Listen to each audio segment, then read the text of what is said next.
Hi everyone, Bruce here at eTrailer. Today we're going to take a look at and install the CURT trailer hitch receiver on our 2023 Buick Encore GX.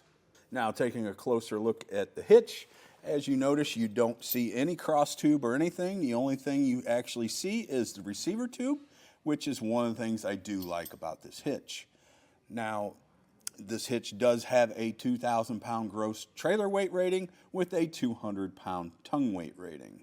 Now, this receiver tube is a 2" by 2" that will accept any 2" shank or ball mount in order for you to haul a small utility trailer. It will also accommodate any cargo carriers or bike racks. Now, looking at our safety chain loops here, they are a nice loop that are welded on underneath and will accommodate these old standard S-hook plus your bigger style clevis hooks. Now, you will need to pick up a 5/8 pin and clip, and it's just going to slide into our hole there, and it comes with the clip, and you'll clip that on. Let's go ahead and take a few measurements, and the first measurement I do want to take is from the center of our pinhole to the outside of the bumper. And we're going to be looking at roughly 4.5 inches, and the reason I'm giving you that number is that's going to determine how long of a shank you need if you've got any folding cargo carriers or folding bike racks. You don't want that to fold up and actually hit the back of your hatch. The next measurement I do want to take is from the bottom of our receiver tube to the ground and give us the ground clearance of our receiver tube. And we're looking at roughly about 10 inches. And that's plenty of room. You shouldn't have any problems going over dips in a driveway or curbs going up into the driveway or anything like that. So you shouldn't have any problem with this particular hitch dragging because you've got plenty of ground clearance.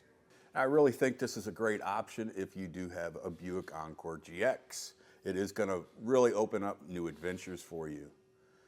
Now, as far as the installation goes, it's pretty difficult because you actually do have to remove this whole fascia area back here. So if you don't have the time, the tools, or the want to do it, check out our dealer locator on eTrailer.com. But if you do want to give it a shot, stick around. I'll show you how. To begin our installation, we did go ahead and use some painter's tape on the side here because we do have to remove this fascia piece. It does have to come off, and we're just doing that so we don't scratch any paint. And now, once we have that done, we do need to go ahead and remove the wheel well liner here, or the fender flare. And we're just gonna grab a hold of it, and we're just gonna pull towards you. And you may use a trim tool, but usually if you just pull on it a little bit, it'll go ahead and come out. Now this one up here is a little bit tight, so you probably are going to need a trim tool.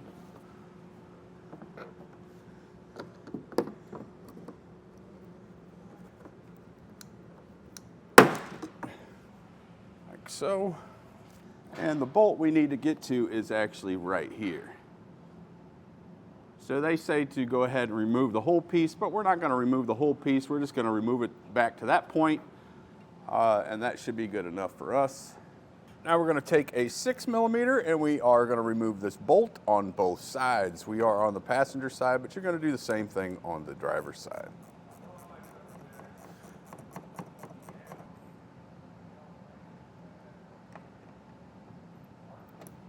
Once you have those bolts out, we can go ahead and open our hatch. We've got a couple of bolts in here that we need to get out. So we've got a T20 here on the passenger side, and you will have one on the driver's side. Let's go ahead and remove those and set them aside.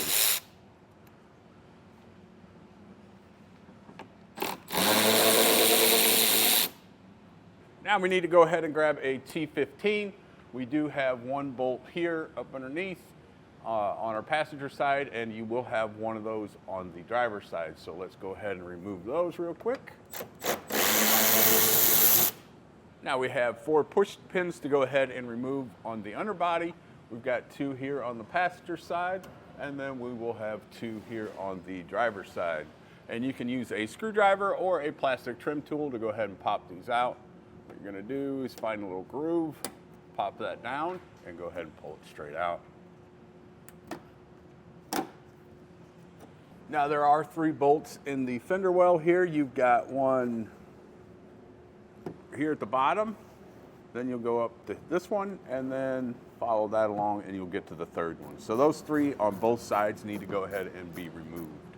Our next step is to go ahead and remove the taillights on the vehicle. Now, I already did the driver's side, and there are no plugs in here to go ahead and disconnect those lights and set them aside. So what I did on the driver's side is got in to the side panel here and was able to unplug them and then go ahead and remove the lights. I just don't like them hanging here while we're trying to work with the fascia getting it off. So first part we're going to do is go ahead and remove this threshold here. And to do that, all we're going to do is grab a hold of the bottom of it, and you're just going to pull straight up. And go ahead and set that aside. Now we need to go ahead and take a T15 and go ahead and get our light, our tail light out.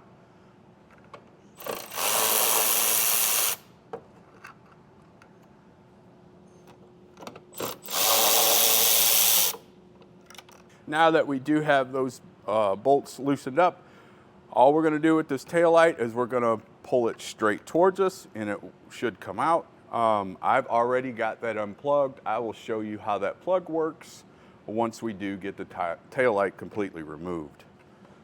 These are going to be in here pretty tight, so now this one was extremely tight. What I ended up doing is taking a plastic trim tool and just sticking down here and put some pressure on it, and then it was able to go ahead and pop out. So just be mindful of that. Once we do get the light out, we do have it unplugged already inside, so we're just going to remove this little rubber grommet, pull that plug out, and we can go ahead and set this aside. Now, the way the taillights actually unplug, I just want to show you real quick because it's very hard to get in that spot with the camera. But you've got a little red tab here that's going to be locked. You're going to want to pull that this direction. So you push it this direction, it'll unlock, and then you're going to push down on this gray tab here. Push down on that, and then you're going to go ahead and unplug it. Now, if you see that little tab, when you push down on the gray piece, it unlocks the whole unit, and you're able to unplug it. Here is a shot of the plug that is on the driver's side. The passenger side is in a similar location, so it's very hard and difficult to get to, but I just want to show you that because it may be a little bit of work to get that off of there. Now, grabbing an extra set of hands, I got my buddy Scott here to help us remove this fascia. It's just easier because it's so big. He's going to be on that side, and I will pop this side off. Now, when we do this, there probably are some plugs in there, so just be aware of that. Don't just take it and start walking off with it because you might rip some wiring out. So the way we're going to get this fascia off is we're going to grab right down here, and we're just going to go ahead and pull. You'll hear some popping, cracking, all kinds of things, but just go ahead and keep going.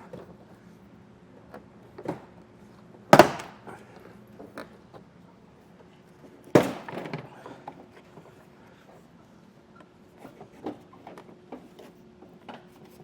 think there's one more right here. Now we do have a plug right here. It's going to work similar to the taillights. You're going to pop that red tab. And then we're going to go ahead and push down and pull it apart. Now we can go ahead and set our fascia aside. Now we're going to go ahead and take a trim tool, and we are going to remove this plug off the bumper beam. We're just going to put that under there and give it a pry up. Now we're going to go ahead and take a utility knife, and this caulking around our bumper beam here, we do need to go ahead and cut that so we can remove the bumper beam. You'll need to do that on both sides. Just make sure there's nothing in the way other than the caulk. We're just going to kind of cut it right along this groove here that's part of the bumper beam. You're just going to come across. Same way on top.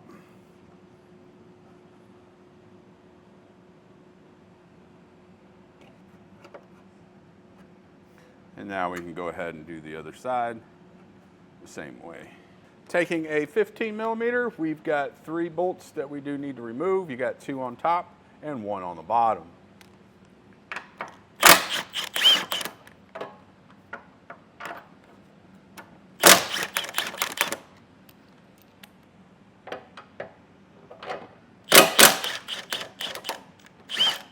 Now you may have to use a pry bar to get in here to bust this loose, which I did, and it just kind of popped off. So just keep that in mind, because once you get those nuts off of there, it is pretty tight on there. Some of that you do have to dig out, but if you use a pry bar and just kind of pry on it a little bit, it should just pop right off. Now go ahead and grab your hitch, and we're just going to put that where the bumper beam went.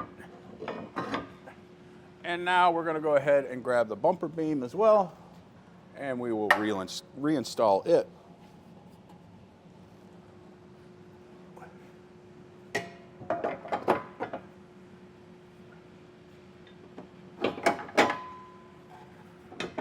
The existing nuts that we took off, that's what you're going to use to put back on.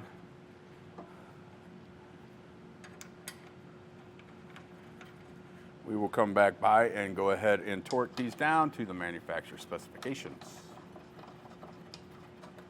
Now, taking our torque wrench and a 15 millimeter, we're going to go ahead and torque these down to the manufacturer specifications. If you don't have a torque wrench, we do carry them here at E-Trailer, or you can rent one from your local auto parts store. Before we go ahead and throw the fascia back on, there is some trimming that we do need to do, and I will give you those measurements. So you're gonna basically, how I got the center of this, we're just gonna measure from the center of this hole here. We're gonna measure over 11 3/4 inches. And then you're gonna go from there, you're gonna measure over 3.5 inches to here. And then we're going to go 1 3/8 inches up. And that's going to give you your cutout dimensions, and we can go ahead and cut that out. We're using a multi-tool to go ahead and cut this. You can use a pair of tin snips, will also work, or even a utility knife.